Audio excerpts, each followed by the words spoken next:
Поставете чистачката си с лекота.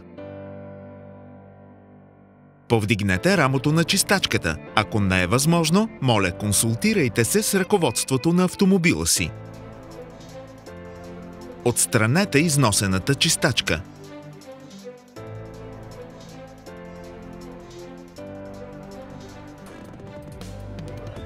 Поставете новата чистачка.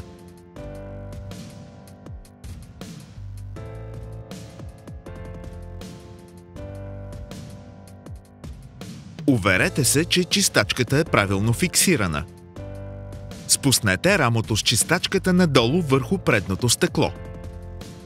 Тествайте, за да се уверите, че новите чистачки работят. Valeo препоръчва да сменяте чистачките веднъж годишно. Премахнете етикета от индикатора за износване. Когато стане жълт, сменете перата на чистачките. Когато е възможно, рециклирайте, като изхвърлите опаковката в подходящия контейнер. Смяна на Valeo Silencio. Всички видове чистачки, обхванати от гамата Valeo Silencio.